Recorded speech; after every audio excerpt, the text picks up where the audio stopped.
Hi,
ಎಲ್ಲರೂ ಹೇಗಿದ್ದೀರಾ? I hope ಎಲ್ಲರೂ ಚೆನ್ನಾಗಿದ್ದೀರಾ ಅಂತ ನಾನು ಈ ವ್ಲಾಗ್ನ ಸ್ಟಾರ್ಟ್ ಮಾಡ್ತಾಯಿದ್ದೀನಿ. Welcome to Nishagiri vlogs. Daily vlog ಆಗಿರುತ್ತೆ ಇದು. ಆ್ಯಸ್ ಯೂಶುವಲ್ ನನ್ನ ದಿನ ಸ್ಟಾರ್ಟ್ ಆಗೋದು ವೇರಿಯೇಷನ್ ಇರುತ್ತೆ, ಒಂದೇ ಥರ ಸ್ಟಾರ್ಟ್ ಆಗುತ್ತೆ ಅಂತ ಹೇಳೋಕ್ಕಾಗೋದಿಲ್ಲ. ಇವಾಗ ರೇಷ್ಮೆ ಹುಳು ಇರೋದ್ರಿಂದ ಬೆಳಗ್ಗೆ 5 ಗಂಟೆಗೆ ನನ್ನ ದಿನ ಸ್ಟಾರ್ಟ್ ಆಗುತ್ತೆ. ಬೆಳಗ್ಗೆ ಎದ್ದು ಮೊದಲು ನಾನು ಒಂದು ಲೋಟ ಬಿಸಿನೀರು ಕುಡಿದೆ ಮುಂದಿನ ಕೆಲಸ ಮಾಡೋದು. ಮೊದಲು ನೀರು ಕುಡಿದು ನಂತರ ಬೇರೆ ಕೆಲಸ ಮಾಡ್ಕೊತೀನಿ. ಅದಾದಮೇಲೆ ಹುಳಿಗೆ ಸೊಪ್ಪು ಹಾಕಿ ಅದನ್ನೆಲ್ಲ ಕ್ಲೀನ್ ಮಾಡಿ ನಂತರ ಇವಾಗ ಟೀ ಮಾಡಿಕೊಂಡು ತೋಟದ ಹತ್ರ ಬಂದಿದ್ದೀವಿ. ಮೊದಲು ಹಸುಗಳಿಗೆ ಮೇವು ಕುಯ್ಕೊಬೇಕು. ಮೇವಾದಮೇಲೆ ನಂತರ ನಾವು ಸೊಪ್ಪು ಕುಯ್ಕೊಬೇಕು. ಹುಳ ಜ್ವರದಿಂದ ಎದ್ದಿರೋದ್ರಿಂದ ಸೊಪ್ಪು ಜಾಸ್ತಿ ಬೇಕಾಗಿರೋದ್ರಿಂದ 3 ಜನನೂ ಸೇರಿ ಕುಯ್ಕೊತಾ ಇದ್ದೀವಿ. ಮೊದಲು ಸೊಪ್ಪು ಕುಯ್ಕೊಂಡು ನಂತರ ನಾವು ಬೇರೆ ಕೆಲಸ ಮಾಡೋಕ್ಕೆ ಹೋಗೋದು. ಇವಾಗ ಹುಳು ಜ್ವರದಿಂದ ಎದ್ದು 3 ದಿನ ಆಗಿದೆ, ಅದಕ್ಕೆ ಮೊದಲು ಸೊಪ್ಪು ಕುಯ್ಕೊಂಡ್ಬಿಡ್ತೀವಿ. ಇವಾಗ ವಾತಾವರಣ ಒಂಥರ ಚೆನ್ನಾಗಿದೆ, ಅಷ್ಟು ಬಿಸಿಲು ಬರೋದಿಲ್ಲ, ಮಳೆನೂ ಇಲ್ಲ, ಮಳೆನೇ ಬೀಳ್ತಿಲ್ಲ. ಹೊಲಗಳಿಗೆ ಸೊಪ್ಪೆಲ್ಲ ಹಣ್ಣಾಗ್ಬಿಟ್ಟಿದೆ, ನೋಡ್ತಾ ಇರ್ಬೋದು ಯಾವ ಥರ ಹಣ್ಣಾಗ್ಬಿಟ್ಟಿದೆ ಅಂತ. ನೀರು ಕಟ್ಟಿಲ್ಲ ಮಳೆ ಬರುತ್ತೆ ಅಂತ, ಅದಕ್ಕೆ ಅರ್ಧ ಸೊಪ್ಪು ಇಲ್ಲೇ ವೇಸ್ಟ್ ಆಗೋಗ್ತಾ ಇದೆ. ಅದೆಲ್ಲ ಆದಮೇಲೆ ಎಲ್ಲರೂ ಸೇರಿಕೊಂಡು ಸೊಪ್ಪನ್ನು ಕುಯ್ಕೊಂಡ್ವಿ. ಇವಾಗ ಅಲ್ಲಿಗೆ ಟೀ ತಂದಿದ್ವಲ್ಲ, ಟೀನೂ ಅಲ್ಲೇ ಕುಡ್ಕೊಂಡು ಸ್ವಲ್ಪ ಟೈಮ್ ಪಾಸ್ ಮಾಡಿಕೊಂಡು, ಯಾಕಂದರೆ ವಾತಾವರಣ ಸ್ವಲ್ಪ ಕೋಲ್ಡ್ ಇರೋದ್ರಿಂದ ಬೇಜಾರು ಅನಿಸೋದಿಲ್ಲ. ಸೊಪ್ಪನ್ನ ನಿಧಾನ ಕುಯ್ಕೊಂಡು ಬರ್ಬೋದು. ಬಿಸಿಲಿದ್ರೆ ಕುಯ್ಯೋಕ್ಕೆ ಆಗೋದಿಲ್ಲ. ಇತ್ತ ಮಳೆನೂ ಬರ್ತಿಲ್ಲ, ಇತ್ತ ಬಿಸಿಲೂ ಬರ್ತಿಲ್ಲ, ಆ ಥರ ಇದೆ ವೆದರು. ಒಂಥರ ಚೆನ್ನಾಗಿದೆ ವೆದರು. ತೋಟದಲ್ಲೇ ಇರಬೇಕು ಅಂತ ಅನಿಸುತ್ತೆ, ಆ ಥರ ಇದೆ ವೆದರು. ಎಲ್ಲ ಸೊಪ್ಪೆಲ್ಲ ಕುಯ್ಕೊಂಡ್ವಿ. ನಂತರ ಮನೆಗೆ ಬಂದು ಎಲ್ಲ ಕೆಲಸ ಮುಗಿಸು ಇವತ್ತೊಂದು ರೆಸಿಪಿ ತೋರಿಸ್ತಾ ಇದ್ದೀನಿ ನಾನು ನಿಮಗೆ. ಯಾರೂ ಮಿಸ್ ಮಾಡ್ಕೊಬೇಡಿ, ವೀಡಿಯೋನೆಲ್ಲೂ ಸ್ಕಿಪ್ ಮಾಡೋಕ್ಕೆ ಹೋಗಬೇಡಿ. ಮೊದಲನೇ ಸಲ ನಾನು ವೀಡಿಯೋ ನೋಡ್ತಾ ಇದ್ದೀನಿ ಅಂತ ಅಂದರೆ ಪ್ಲೀಸ್ ಸಬ್ಸ್ಕ್ರೈಬ್ ಮಾಡ್ಕೊಳ್ಳಿ ಮತ್ತು ಬೆಲ್ಲೈಕನ್ ಬಟನ್ನ ಆನ್ ಮಾಡಿಟ್ಕೊಳ್ಳಿ. ನಂತರ ಸೊಪ್ಪೆಲ್ಲ ಕುಯ್ಕೊಂಡು ಮನೆಗೆ ಬಂದ್ವಿ. ಮನೆಗೆ ಬಂದು ಸ್ವಲ್ಪ ಹೊತ್ತು ಕುತ್ಕೊಂಡೆ. ತುಂಬ ಹತ್ತಿರ ತುಂಬ ಯಾಕೆ ಚೆಲ್ದೆ? ಚೆಲ್ಬಿಟ ತುಂಬ ಅಡಗಿದ್ರಲ್ಲ ಅದ್ದ ತುಂಬು ತುಂಬು ಅಲ್ಲಿ ಹಾಕಬಾರ್ದು ಮೈ ಮೇಲೆ. ತುಂಬಾ ಹಾಕು ಮಗ್ನ ಅದಕ್ಕೆ. ಅಲ್ಲಿ ಅಲ್ಲಿ ಅಲ್ಲಿ ಹಲೋಡಮ್ಮ ತಲೆ ಮೇಲೆ ಎತ್ಕೊಟ್ಟದ ಅಲ್ಲಿ.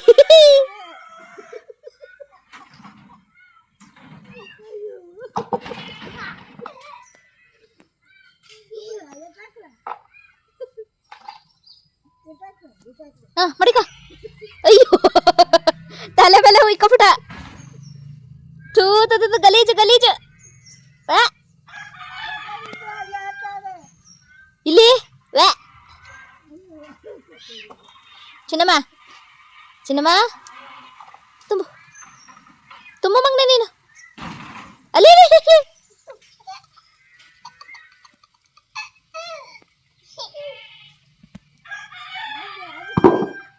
ಅಲ್ಲಿ ಅಲ್ಲಿ ಅಲ್ಲಿ ಅಲ್ಲಿ ಅಲ್ಲಿ ಬಂತು ಬಂತು ಬಂತು ಬಂತು. ಯಾರ ಮಗನೇ ಚೆಲ್ಲಿದ್ದು? ಯಾರು ಯಾರು ನಿನ್ ಹೊಡೆದವರು ಇಲ್ಲಿ? ಲವ್, ಯಾರು ನಿನ್ ಹೊಡೆದವರು? ಅಯ್ಯಪ್ಪ, ಆಗ್ಬೇಕು ನಿನಗೆ.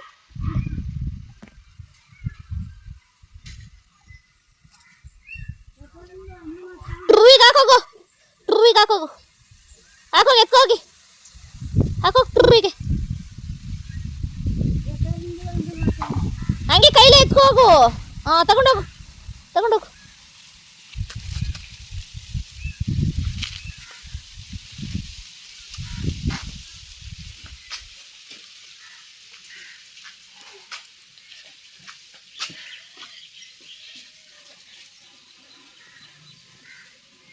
ಯಾಕೆ ಹಂಗೆ ಕುತ್ಕೊಬಿಟ್ಟಲ್ಲ? ಯಾಕೆ ಮಗ್ನೆ?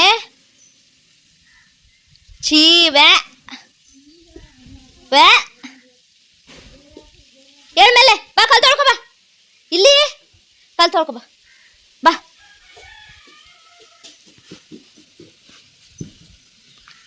ತೊಳ್ಕೊ ಕಾಲು.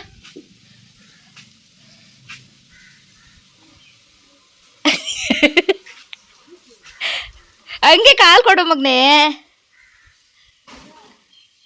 ಹಾಕು. ಹಾ, ಸಾಕು, ಆನ್ ಮಾಡು. ತೊಳ್ಕೊ ಕಾಲು, ಕಾಲು ತೊಳ್ಕೊಳೋ. ನನ್ನ ಮಗನ ಜೊತೆ ಆಟ ಆಡಿ ಅವ್ನಿಗೆ ಊಟ ಮಾಡಿಸಿ ಮಲಗಿಸಿ ಇವಾಗ ಅಡುಗೆ ಮನೆಗೆ ಬರ್ತಾಯಿದ್ದೀನಿ. ಇವತ್ತು ಒಂದು ರೆಸಿಪಿ ತೋರಿಸ್ತಾ ಇದ್ದೀನಿ ಅಂತ ಅಂದಲ್ಲ, ಅದೇನಪ್ಪ ಅಂತ ಅಂದರೆ ಮಿಲೆಟ್ ಲಡ್ಡು. ಇದು ಅಂಗನವಾಡಿಯಲ್ಲಿ ಸಿಗುತ್ತೆ ಪೌಡ್ರು. ಮೋಸ್ಟ್ಲಿ ನನ್ನ ಬ್ಯಾಚಲ್ಲಿ ಆಗಿರೋದಾದರೆ 20s ಕಿಡ್ಸಲ್ಲಿ ಈ ರೆಸಿಪಿ ಎಲ್ಲರಿಗೂ ಗೊತ್ತಿರುತ್ತೆ. ನಮ್ಮ ಸೈಡಲ್ಲಿ ಪುಡ್ಡು ಅಂತ ಕರಿತಿದ್ರು. ಇದೇನಿಲ್ಲ, ಜಸ್ಟ್ ಬಿಸಿನೀರಿಗೆ ಹಾಕ್ಬಿಟ್ಟು ಕೊಡ್ತಿದ್ರು ಅಂಗನವಾಡಿಯಲ್ಲಿ. ಎಷ್ಟು ಟೇಸ್ಟಿಯಾಗಿರ್ತಿತ್ತು ಅಂದರೆ ಎಷ್ಟೊತ್ತು ಕೊಡ್ತಾರೋ ಅಂತ ಕಾಯ್ತಾ ಇದ್ವಿ. ಅದರಲ್ಲೂ ದಪ್ಪ ಸಣ್ಣ ನೋಡಿ ತಗೋತಿದ್ವಿ ನಾವು, ದಪ್ಪ ಯಾವುದಿದೆ ಅಂತ. ಅದೇ ಮಧ್ಯಾಹ್ನದ ಊಟ ಆಗಿತ್ತು ನಾವು ಅಂಗನವಾಡಿಗೆ ಹೋಗೋ ಟೈಮಲ್ಲಿ. ಅದಂತೂ ನನಗೆ ಸಖತ್ ಫೇವ್ರೇಟು. ನಾನು ಪ್ರೆಗ್ನೆಂಟ್ ಟೈಮಲ್ಲೆಲ್ಲ ಅದನ್ನು ನೆನಪಿಸ್ಕೊಂಡು ಬೌಸ್ಕೊಂಡು ತಿಂದಿದ್ದೀನಿ, ಅಷ್ಟು ಇಷ್ಟ ನನಗದು.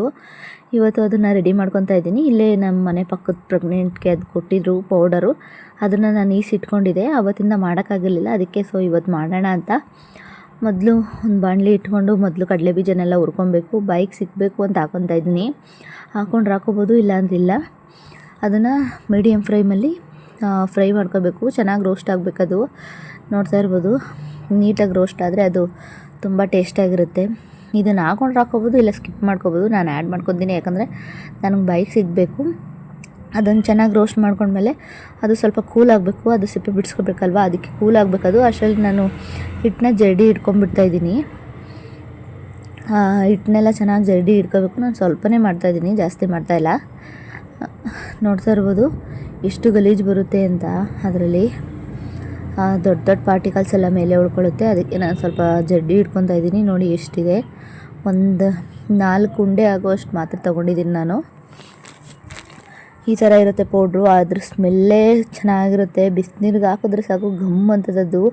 ಮೊದಲು ಆ ಥರ ಅಂತಿತ್ತು, ಇವಾಗ ಅಷ್ಟು ಫ್ಲೇವರ್ ಏನಿರೋದಿಲ್ಲ ಅಷ್ಟಾಗಿ. ಆವಾಗೆಲ್ಲ ಅದನ್ನು ಸ್ವಲ್ಪ ಬಿಸಿನೀರಿಗೆ ಹಾಕ್ಬಿಟ್ಟಿದ್ರೆ ಸಾಕು ಅಷ್ಟು ಸ್ಮೆಲ್ ಬರ್ತಿತ್ತು. ಇವಾಗ ಅಷ್ಟು ಫ್ಲೇವರ್ ಎಲ್ಲ ಬರೋದಿಲ್ಲ. ಅದಾದಮೇಲೆ ಕಡಲೆ ಬೀಜನ ಬೇರೆ ಕಡೆ ಹಾಕ್ಕೊಂಡು ಅದೇ ಬಾಣಲಿ ತೊಗೊಂಡು ನಾನು ನೀರು ಹಾಕ್ಕೊತಾ ಇದ್ದೀನಿ. ಸ್ವಲ್ಪನೇ ನೀರು ಹಾಕ್ಕೊಳ್ಳಿ, ಜಾಸ್ತಿ ಹಾಕ್ಕೊಳಕ್ಕೆ ಹೋಗಬೇಡಿ. ಒಂದು ಕಪ್ಪಿಗೆ 1/4 ಕಪ್ಪಷ್ಟು. ಇದರಲ್ಲೇ ಸ್ವೀಟ್ನೆಸ್ ಇರೋದ್ರಿಂದ ನಿಮಗೆ ಬೇಕಾದರೆ ಆ್ಯಡ್ ಮಾಡ್ಕೊಳ್ಳಿ, ಇಲ್ಲಾಂದರೆ ಬೇಡ. ನಾನು ಸ್ವಲ್ಪ ಬೇಕು ನನಗೆ, ಅದಕ್ಕೆ ಬೆಲ್ಲನ ಆ್ಯಡ್ ಮಾಡ್ಕೊತಾ ಇದ್ದೀನಿ. ಅದಾದಮೇಲೆ ಕಡಲೆ ಬೀಜನ ಸಿಪ್ಪೆ ಬಿಡಿಸಿ ತೆಗೆದಿಟ್ಕೊಂಡಿದ್ದೀನಿ. ಇವಾಗ ನೋಡಿ ನೀರು ಕುದೀತಾ ಇದೆ. ಬೆಲ್ಲ ಹಾಕ್ಬಿಟ್ಟು ಕುದಿಯೋಕೆ ಇಟ್ಟಿದೆ. ಇದೇನು ಪಾಕ ಬರೆಸೋ ಅವಶ್ಯಕತೆ ಏನಿಲ್ಲ, ಜಸ್ಟ್ ಬೆಲ್ಲ ಕರಗಿದ್ರೆ ಸಾಕಷ್ಟೇ. ಅದನ್ನು ಆಫ್ ಮಾಡಿಕೊಂಡು ಇವಾಗ ಹಿಟ್ಟನ್ನ ಚೆನ್ನಾಗಿ ಹಾಕ್ಕೊಂಡು ಕಲಿಸ್ಕೊಬೇಕು. ಸ್ವಲ್ಪನೂ ಗಟ್ಟಿ ಇದ್ದಾಗೆ ನೀಟಾಗಿ ಕಲಿಸ್ಕೋಬೇಕು. ಇವಾಗ ಕಡಲೆ ಬೀಜನ ಆ್ಯಡ್ ಮಾಡ್ಕೊಳ್ಳಿ. ಒಂದು ಏಲಕ್ಕಿ ಕಾಯಿನೂ ಕೆಚ್ಚಿ ಹಾಕ್ಕೊಂಡಿದ್ದೀನಿ, ಅದಕ್ಕೆ ಫ್ಲೇವರ್ ಚೆನ್ನಾಗಿರುತ್ತೆ. ಇವಾಗ ಕಡಲೆ ಬೀಜನೂ ನೀಟಾಗಿ ಹಾಕ್ಕೊಂಡು ನೀಟಾಗಿ ಕಲಿಸ್ಕೊಳ್ಳಿ. ಗ್ಯಾಸ್ನ ಆಫ್ ಮಾಡಿಬಿಡ್ಬೇಕು. ಇನ್ನೇನದು ಅದನ್ನೇನು ಬೇಯಿಸೋ ಅವಶ್ಯಕತೆ ಇಲ್ಲ. ಜಸ್ಟ್ ಅದನ್ನು ಬಿಸಿನೀರು ಕಾಯಿಸ್ಕೊಂಡ್ರೆ ಸಾಕು. ಮೊದಲೆಲ್ಲ ಬೆಲ್ಲ ಏನು ಹಾಕ್ತಾ ಇರಲಿಲ್ಲ, ನನಗೆ ಸ್ವೀಟ್ನೆಸ್ ಬೇಕು ಅಂತ ಅಷ್ಟೇ ಹಾಕ್ಕೊತಾ ಇದ್ದೀನಿ. ನಿಮಗೆ ಬೇಕಾದ್ರೆ ಹಾಕ್ಕೊಳ್ಳಿ, ಇಲ್ಲಾಂದರೆ ಸ್ಕಿಪ್ ಮಾಡ್ಕೋಬೋದು. ಇವಾಗ ನೀಟಾಗಿ ಮಿಕ್ಸ್ ಮಾಡ್ಕೊಳ್ಳಿ. ಒಂದು ಸ್ಪೂನ್ ತುಪ್ಪನೂ ಹಾಕ್ಕೊತಾ ಇದ್ದೀನಿ. ಇದು ಸೇಮ್ ತೆಂಬಿಟ್ಟಂಗೆ ಇರುತ್ತೆ, ಯಾವುದಾದ್ರೂ ಹಬ್ಬಕ್ಕೆ ಕೂಡ ಮಾಡ್ಕೊಬೋದು, ಅಷ್ಟು ಟೇಸ್ಟಾಗಿ ಬರುತ್ತೆ ನೋಡಿ. ಇದನ್ನು ಚೆನ್ನಾಗಿ ಮಿಕ್ಸ್ ಮಾಡ್ಕೊತಾ ಇದ್ದೀನಿ ನಾನೊಂದು ಸಲ. ನೀಟಾಗಿ ಮಿಕ್ಸ್ ಆದಮೇಲೆ ಅದನ್ನು ಉಂಡೆ ಕಟ್ಕೊಬೇಕು. ಕಡಲೆ ಬೀಜನ ಹಾಕ್ಕೊಂಡಿರೋದ್ರಿಂದ ಸೇಮ್ ತೆಂಬಿಟ್ಟು ಫೀಲೇ ಕೊಡುತ್ತೆ. ಹಬ್ಬಗಳಲ್ಲಿ ಮಾಡ್ತಾರಲ್ಲ ಆ ಥರ ಫೀಲ್ ಇರುತ್ತೆ. ಇದು ಕಾಳುಗಳು ಎಲ್ಲ ಆ್ಯಡ್ ಮಾಡಿರೋದ್ರಿಂದ ಆರೋಗ್ಯಕ್ಕೂ ಕೂಡ ತುಂಬ ಒಳ್ಳೆಯದಿದ್ದು. ನಿಮಗೇನಾದರೂ ಅಂಗನವಾಡಿಯಲ್ಲಿ ಸಿಕ್ಕಿದ್ರೆ ಒಂದು ಸಲ ಟ್ರೈ ಮಾಡಿ, ತುಂಬ ಚೆನ್ನಾಗಿರುತ್ತೆ. ನನಗಂತೂ ಮೋಸ್ಟ್ ಫೇವ್ರೆಟ್ ಫುಡ್ ಇದು. ನಮ್ಮ ಕಡೆಗೆಲ್ಲ ಪುಡ್ಡು ಅಂತ ಕರೀತಿದ್ರು, ಇವಾಗ ಮಿಲೆಟ್ ಲಡ್ಡು ಅಂತ ಅಂತಾರಷ್ಟೇ, ಅದೇ ಡಿಫ್ರೆನ್ಸು, ಇನ್ನೇನಿಲ್ಲ. ಅದನ್ನೆಲ್ಲ ನೀಟಾಗಿ ಉಂಡೆ ಕಟ್ಕೊಬೇಕು. ನಾನು ಹೇಳಿದ್ನಲ್ಲ ಮೊದಲೇ, ಒಂದು 4 ಉಂಡೆ ಆಗುವಷ್ಟು ಅಷ್ಟೇ ಮಾಡ್ತಾ ಇರೋದು ಅಂತ. ಇವಾಗ 4 ಲಡ್ಡು ಆಗುತ್ತಷ್ಟೇ. ನೀಟಾಗಿ ಅದನ್ನು ಶೇಪ್ ಕೊಟ್ಕೊಬೇಕು. ತಿಂತಾಯಿದ್ರೆ ಬಾಯಲ್ಲಿ, ನನಗೆ ನೋಡ್ತಾಯಿದ್ರೆ ಬಾಯಲ್ಲಿ ನೀರು ಬರ್ತಿತ್ತು, ಅಷ್ಟು ಚೆನ್ನಾಗಿರುತ್ತೆ ಇದು. ನೀವಂತೂ ಮಸ್ಟಾಗಿ ಒಂದು ಸಲ ಟ್ರೈ ಮಾಡಲೇಬೇಕು ನಿಮ್ಮ ಮನೇಲಿ. ನೋಡಿ ಯಾವ ಥರ ಬಂದಿದೆ ಅಂತ. ನೀವು ಇದಕ್ಕೆ ಬೇಕಿದ್ರೆ ಕೊಬ್ಬರಿನೂ ಆ್ಯಡ್ ಮಾಡ್ಕೊಬೋದು, ಡ್ರೈ ಫ್ರೂಟ್ಸು ಏನಾದರೂ ಆ್ಯಡ್ ಮಾಡ್ಕೊಬೋದು ನೀವು. ನೋಡಿ ತಿಂತಾಯಿದ್ದೀನಿ, ಬಾಯಲ್ಲಿಟ್ಟರೆ ಹೆಂಗೆ ಕರಗೋಗುತ್ತೆ. ನನಗಂತೂ 4 ಉಂಡೆನೇ ಬೇಕಾದ್ರೆ ನಾನು ಒಬ್ಬಳೇ ತಿನ್ಕೊಬಿಡ್ತೀನಿ, ಅಷ್ಟು ಚೆನ್ನಾಗಿ ಬಂದಿರುತ್ತೆ. ಯಾರು ಮಿಸ್ ಮಾಡ್ಕೊಳಕ್ಕೆ ಹೋಗ್ಬೇಡಿ ಈ ರೆಸಿಪಿನ. ಹೇಗೆ ಬಂತು ಅಂತ ಕಮೆಂಟ್ ಮಾಡಿ.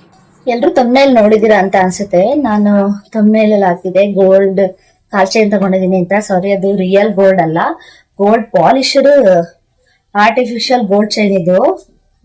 ಕಾಲ್ ಗೆಜ್ಜೆ. ಅದು ಯಾಕಪ್ಪ ಅಂದ್ರೆ ಇನ್ನೇನು ವರಲಕ್ಷ್ಮಿ ಹಬ್ಬ ಬಂತು, ವರಲಕ್ಷ್ಮಿಗೆ ಹಾಕೋದಿಕ್ಕೆ, ಡೆಕೋರೇಷನ್ಗೆ, ಇಲ್ಲ ನಾವು ವೇರ್ ಮಾಡೋದಕ್ಕೂ ಅಷ್ಟೇ ತುಂಬಾ ಚೆನ್ನಾಗಿದೆ. ಅದು ತುಂಬಾ ಅಫೋರ್ಡಬಲ್ ಪ್ರೈಸ್ ಅಲ್ಲಿ ಸಿಗ್ತಾ ಇದೆ ಮೀಶೋದಲ್ಲಿ. ಅದನ್ನ ತೋರಿಸ್ತೀನಿ ಯಾವ ತರ ಬಂದಿದೆ ಅಂತ. ನೋಡ್ತಾ ಇರ್ಬೋದು, ಬಾಕ್ಸ್ ಅಲ್ಲಿ ಕೊಟ್ಟಿದ್ದಾರೆ ನೋಡಿ ಎಷ್ಟು ಚೆನ್ನಾಗಿದೆ ಅಂತ. ನಾವು ವೇರ್ ಮಾಡೋದಕ್ಕೂ ಕೂಡ ಚೆನ್ನಾಗಿದೆ. ಅಡ್ಜಸ್ಟಬಲ್ ಇರೋದ್ರಿಂದ ನಾವು ಎಷ್ಟಕ್ಕೆ ನೋಡ್ತಾದ್ರೂ ಅಡ್ಜಸ್ಟ್ ಮಾಡ್ಕೊಬಹುದು. ವರಲಕ್ಷ್ಮಿಗೆ ಹಾಕೋದಿಕ್ಕಂತೂ ತುಂಬಾ ಚೆನ್ನಾಗಿ ಕಾಣುತ್ತಿದ್ದು, ನೋಡ್ತಾ ಇರ್ಬೋದು ಎಷ್ಟು ಚೆನ್ನಾಗಿದೆ ಅಂತ. ತುಂಬಾ ಅಫೋರ್ಡಬಲ್ ಪ್ರೈಸ್ ಅಲ್ಲಿ ಸಿಗ್ತಾ ಇದೆ ಮೀಶೋದಲ್ಲಿ. ಯಾರು ಮಿಸ್ ಮಾಡ್ಕೊಳಕ್ ಹೋಗ್ಬೇಡಿ. ನೋಡಿ ಎಷ್ಟು ಚೆನ್ನಾಗಿದೆ ಅಂತ. ಇದೇ ತರ ಏನಾದ್ರು ಒಳ್ಳೊಳ್ಳೆ ಕಂಟೆಂಟ್ಗಳು ಕೊಡ್ತಾ ಇರ್ತೀನಿ ನಾನು ನಮ್ಮ ಚಾನೆಲ್ ನಲ್ಲಿ. ಯಾರು ಮಿಸ್ ಮಾಡ್ಕೊಳಕ್ ಹೋಗ್ಬೇಡಿ. ಮೊದಲನೇ ಸಲ ನಾನು ವಿಡಿಯೋ ನೋಡ್ತಾ ಇದ್ದೀನಿ ಅಂತ ಅಂದ್ರೆ ಪ್ಲೀಸ್ ಲೈಕ್ ಮಾಡಿ, ಮತ್ತೆ ಸಬ್ಸ್ಕ್ರೈಬ್ ಆಗಿ ನನಗೆ ಸಪೋರ್ಟ್ ಮಾಡಿ.